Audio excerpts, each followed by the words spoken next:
Jadi nantinya hasilnya bakal seperti ini. Biodata, set, nama, NIM, warna putih lagi, warna abu-abu lagi, jenis kelamin laki-laki, program studi, sistem informasi, fakultas sains dan teknologi. Assalamualaikum warahmatullahi wabarakatuh. Halo teman-teman semuanya, selamat datang kembali di konten AKAS, akhirnya kerjain tugas. Perkenalkan, nama saya Muhammad Baktiar Afandi dengan NIM 0419060066 dari Prodi Sistem Informasi, Fakultas Sains dan Teknologi UP BJJ Surabaya. Oke, di konten AKAS kali ini saya akan mengerjakan tugas 1 mata kuliah praktik pemrograman berbasis web. Mungkin langsung saja kita menuju ke soalnya. Nah, oke.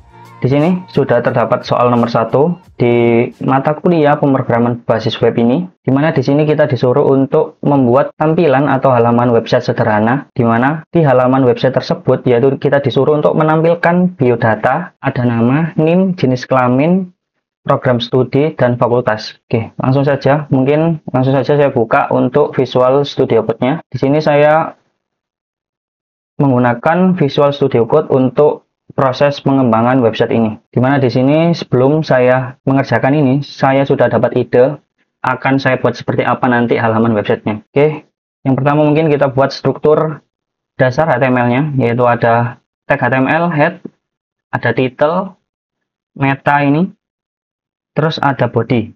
Dimana di sini saya akan kasih judulnya, untuk judul halamannya biodata, untuk tugas 1, pemrograman berbasis web.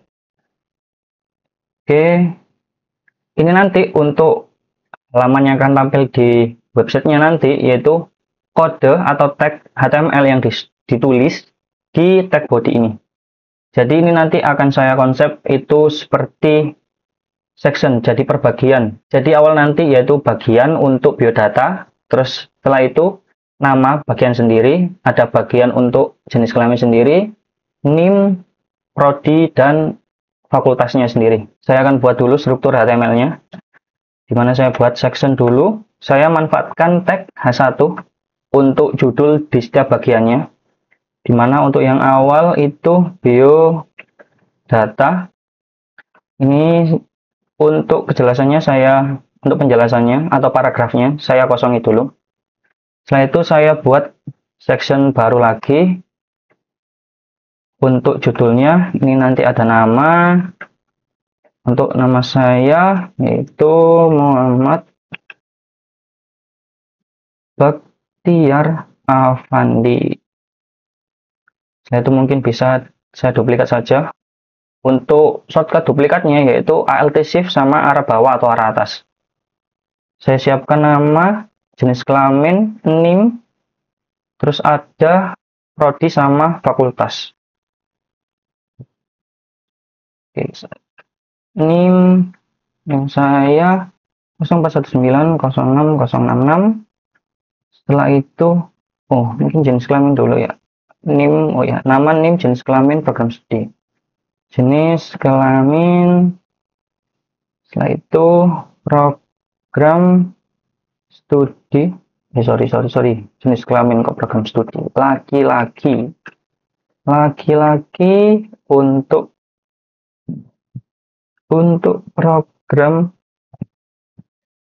program studi saya di sistem informasi. Setelah itu yang terakhir ada fakultas. Untuk sistem informasi ini saya di fakultas sains dan teknologi. Oke, ini struktur dasar HTML-nya sudah jadi untuk menampilkan biodata diri saya seperti apa yang diminta pada tugas 1. Dan di sini saya akan menjalankan lewat Visual Studio Code menggunakan plugin Live Server atau extension Live Server. Kita klik Go Live. Dan di sini sudah tampil untuk biodata diri saya menggunakan HTML saja. Dimana saya tadi bagi nanti per sectionnya, pinginnya saya itu nanti full di satu layar ini. Mungkin langsung kita tambahkan saja untuk stylingnya terlebih dahulu. Di sini saya sudah siapkan untuk style.css-nya, filenya sebelumnya. Jadi di sini saya tinggal panggil di bagian tag height, untuk stylenya. Sorry, pakai link styling CSS ini, jadi nanti otomatis dari Visual Studio Code-nya. Di sini nanti ketika kita klik kontrol klik kanan, nanti akan mengarah ke filenya. Kalau memang direktorinya sudah benar apa yang kita masukkan di drive ini. Kalau udah, di sini saya akan buat resetnya terlebih dahulu, yaitu menggunakan bintang. Jadi di styling ini itu nanti akan di reset semua. Di sini saya buat biasanya itu paddingnya 0, marginnya 0, sama box sizingnya border box. Kenapa saya reset? Karena biasanya setiap elemen terkadang sudah terdapat default stylenya. Mungkin saya komen terlebih dahulu. Contohnya seperti ini, di mana ada jarak antara nama dan Muhammad Baktiar Afandi ini. Di mana H1 ini, elemen H1 atau tag H1, yaitu memiliki styling yaitu margin bottom. Begitu pula pada tag P ini. Jadi kita reset menggunakan tanda bintang ini agar semua elemen yang ada di body itu nanti tidak memiliki padding, margin, dan posisinya itu border box. Oke. Setelah itu saya pengen nanti pakai font lain biar nggak standar dari sini. Nah ini tadi ya kita udah reset untuk margin sama paddingnya. Sini saya buat fontnya atau saya cari fontnya itu di font Google atau Google Font. Di sini saya mau pakai Montserrat. Kalian bisa klik get embed, klik import. Setelah itu kita copy ini, kita instalisasi fontnya di project kita. Oke, setelah kita import untuk fontnya, di sini kita bakalan menerapkan fontnya di website kita. Kita bisa copy ini aja.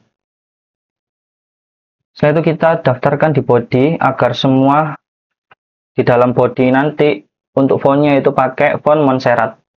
Kita daftarkan font family Montserrat. Setelah itu saya mau kasih colornya itu fontnya hitam. Saya pakai 030303. Setelah itu saya kasih height-nya 100 VH atau virtual atau viewport height. Jadi nanti bakalan akan full satu layar atau sesuai viewport setiap monitor masing-masing. Setelah itu di sini saya mau buat sectionnya. Untuk styling sectionnya yaitu untuk width-nya 100, untuk height-nya 100 VH juga biar memenuhi layar. Jadi nanti seperti ini contohnya. Jadi nanti setiap kita scroll layarnya bakal fokus ke inti data masing-masing bagian. Oke, di sini saya pengen posisinya di tengah. Saya posisikan di tengah pakai display flex. Untuk flex direction-nya saya pakai kolom. Jadi nanti agar sama seperti ini nanti urutannya. Kalau saya nggak pakai kolom, itu nanti fleksibel datanya. Nah, seperti ini. Jadi ada dapat di sampingnya gitu sejajar. Saya buat direction kolom agar sama seperti awal. Setelah itu saya tengahkan di tengah layar pakai justify content center. Nah, jadi seperti ini, terdapat di tengah-tengah.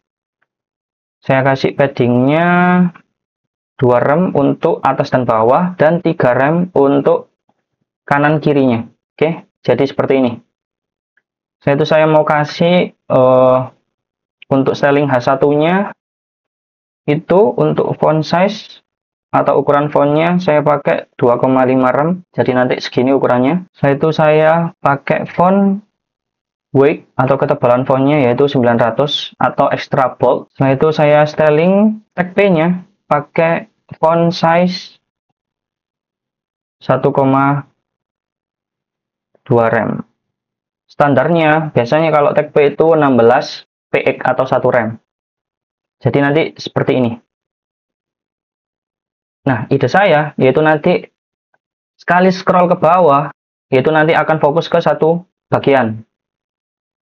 Nah, seperti ini nanti ide saya. Nanti mungkin kita akan gunakan dengan JavaScript. Nah, ini kan ada scrollnya masih kan. Ini saya pengen ngilangin scrollnya dulu. Di sini kan udah height-nya 100 VH. Biar bisa motong untuk satu halaman aja, kita bisa gunakan overflow hidden. Nah, jadi nanti untuk scrollnya tidak ada atau tidak bisa juga ini. Lah, kita perpindahan setiap bagiannya nanti akan menggunakan JavaScript, di mana saya buat JavaScript-nya di internal saja. Kalau ini tadi kan eksternal, kita buat file CSS di luar file HTML. Di sini saya mau pakai script-nya atau JavaScript-nya di internal atau di dalam satu project, di dalam satu file HTML ini. Jadi saya mungkin inisiasi dulu variabelnya. Saya mungkin mau gunain const sections. Saya ambil semua section yang ada di sini menggunakan JavaScript, yaitu pakai dokumen .query selector all. Saya ambil untuk text sectionnya. Kita tinggal tulis section. Titik koma. Setelah itu saya buat lagi untuk current section. Oke. Untuk current section. Jadi nanti kita simpan nilai sectionnya sekarang berapa. Nanti kalau di scroll tambah 1, berarti section bagian 1 gitu.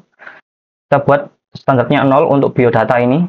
Oke, saya mau buat nama fungsinya scroll to section.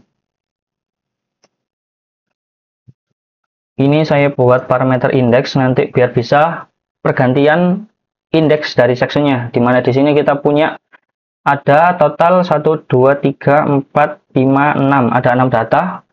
Berarti ada indeks 0 sampai indeks 5. Jadi ini nanti kita buat. Kita panggil dulu. Jadi nanti kita akan pindah ke sectionnya dengan kode ini. Section. Kita buka ini kurung kotak. Kita kasih dalamnya itu indeks. Biar nanti sesuai indeksnya. Setelah itu saya buat untuk ke section berikutnya, yaitu menggunakan scroll into view. Jadi nanti yang ditampilkan di layar itu adalah section yang terdapat di indeks ini tadi, entah 0, 1, atau sampai 5. Setelah itu saya buat di sini biar smooth, saya kasih behaviornya yaitu smooth. Oke. Nah, itu fungsi scroll to section sudah berhasil. Tetapi di sini masih belum, karena belum kita panggil untuk fungsinya. Di sini saya mau buat eventnya, ketika event scrollnya atau bergulirnya, yaitu menggunakan dokumen .add event listener, yaitu menggunakan wheel atau perputaran scroll kalian atau mousepad. Di sini saya buat function, di mana function bisa ditulis seperti ini. Atau seperti ini juga sama. Nah, setelah itu di sini saya kasih parameter event agar bisa menerima event dari event wheel ini tadi. Jadi di sini eventnya dibaca, yaitu event wheel-nya. Setelah itu kita baca eventnya, kita kasih parameter di sini biar bisa dipanggil. Kita buat pengecekan di mana ketika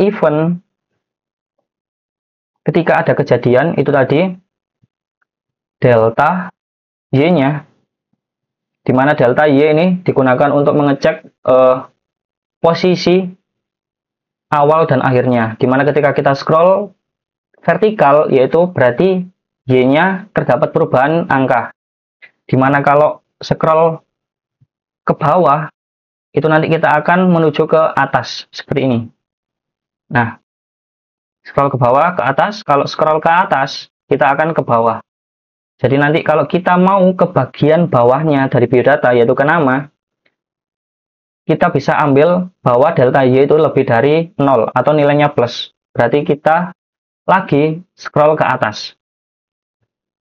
Setelah itu, kita kasih kondisi lagi ketika juga sectionnya itu tadi kurang dari section length dikurang 1. Jadi nggak akan kelebihan dan akan di posisi itu tadi. Nggak bakal keluar dari section lainnya, oke? Setelah itu saya buat current sectionnya ini tadi plus, di mana berarti ketika kita scroll ke atas akan tambah 1. Jadi current section akan berpindah ke section ke indeks 1, yaitu section nama. Setelah itu saya buat pengecekan keduanya. Ketika memang pengecekan pertama tidak sesuai dengan permintaan kondisinya, saya buat event lagi pengecekan untuk delta Y, di mana delta Y kurang dari 0, berarti kita mau ke atas atau scroll ke bawah. Dan kita cek current section-nya yaitu lebih dari 0. Oke. Setelah itu di sini jadi kebalikannya dari if, kita akan kurangi atau kembali ke atas lagi ke section di indeks sebelumnya. Setelah itu saya kasih else karena ini ada else if. Ketika else nanti atau kedua kondisi tidak berjalan, saya akan return kosong. Jadi nanti kalau di return, fungsi kode di bawahnya tidak akan berjalan. Dimana di sini akan saya panggil untuk scroll to section-nya, untuk fungsinya, biar bisa perpindahan section. Saya kasih current section. Oke, setelah itu saya coba terlebih dahulu, apakah berhasil? Oh, sorry, ternyata di sini saya pakai section, seharusnya current section. Oke. Saya oke, sudah berhasil untuk scrollnya tanpa ada tombol scroll di sini. Setelah itu saya pengen buat nanti setiap sekali scroll itu nanti fokus ke nama aja, nanti ke name, terus ke jenis kelamin dan seterusnya. Di sini saya manfaatin variabel lagi. Saya buat variabelnya yaitu is scrolling. Saya kasih nilainya false. Dimana kalau nilainya false itu berarti fungsinya berjalan atau berarti tidak ada yang scroll gitu. Kita ngasih tahu ke sistem atau ke JavaScript-nya yaitu kalau is scrolling sama dengan false berarti tidak ada scrolling. Jadi bisa berpindah tempat gitu. Saya buat pengecekan di sini. Jika is scrollingnya kebalikannya ini ketika is scrolling true atau ada perguliran di situ, oke. Saya akan return sama seperti ini. Jadi nanti langsung dihentikan untuk fungsi selanjutnya. Dimana di sini kalau memang false atau kita setelah pindah ke section berikutnya, di sini saya set untuk is scrollingnya menjadi true. Biar di sini akan berhenti karena sudah terdeteksi ada perguliran tadi scrollnya, oke. Setelah itu kita akan kembalikan lagi ke false menggunakan set timeout. Dimana set timeout ini saya buat fungsinya dulu akan merubah is scrolling tadi menjadi false atau menunjukkan setiap 1 detik setelahnya setelah scroll kan dihentikan. Setelah 1 detik selanjutnya di sini 1 detik akan diubah menjadi is scrolling false lagi. Berarti sudah tidak ada perguliran. Jadi bisa lanjut ke section berikutnya. Kita coba dulu apakah berhasil. Oke, 1, 2, 3, 4. Oke. Kita scroll ke program studi, ke jenis kelamin, ke name, ke nama, ke biodata. Jadi seperti ini nanti untuk logic dari JavaScript-nya. Mungkin saya akan custom sedikit di CSS-nya. Saya mau kasih setiap section itu nanti atau yang genap-genap aja itu beda background. Saya pakai NTH Shield itu 2 atau kelipatan 2. Di sini saya pakai background color-nya yaitu pakai E0, E0, E0. Kalau di sini saya gunakan section standarnya yaitu untuk background color-nya F0, F0, F0. Nah, jadi biar nggak putih-putih banget, oke? Jadi mungkin saya refresh di sini dulu biar enak. Jadi nantinya hasilnya bakal seperti ini. Biodata, set nama, name, warna putih lagi, warna abu-abu lagi, jenis kelamin laki-laki, program studi, sistem informasi, fakultas sains dan teknologi. Mungkin seperti itu. Dan mungkin ini saya akan kasih penjelasan juga biodatanya biar nggak kosong. Sini saya kasih keterangan gulir ke bawah atau ke atas untuk melihat data lainnya. Oke, di sini saya sudah kasih. Jadi kita disuruh gulir ke bawah buat bisa lihat biodata dari si Bakhtiar ini. Kita scroll ke bawah, ada nama Muhammad Bakhtiar Afandi, NIM 0419 06066. Jenis kelamin laki-laki, dan program studinya sistem informasi. Setelah itu ada fakultas sains dan teknologi. Dari sini mungkin sudah sesuai dengan apa yang dimaksud dari tugas 1, mata kuliah praktik pemrograman berbasis web. Oke, mungkin untuk tugas 1, mata kuliah praktik pemrograman berbasis web ini sudah cukup sampai di sini. Dan ya, semoga kalian semua atau teman-teman semua bisa belajar juga bareng saya untuk mata kuliah atau untuk program studi di sistem informasi ini. Oke, mungkin itu saja yang bisa saya berikan. Jangan lupa untuk tetap belajar atau tetap mencari tahu sesuatu jika memang kita penasaran banget, oke? Sampai jumpa di konten AKAS selanjutnya. Saya Muhammad Baktera Fandi. Sampai jumpa. Assalamualaikum warahmatullahi wabarakatuh.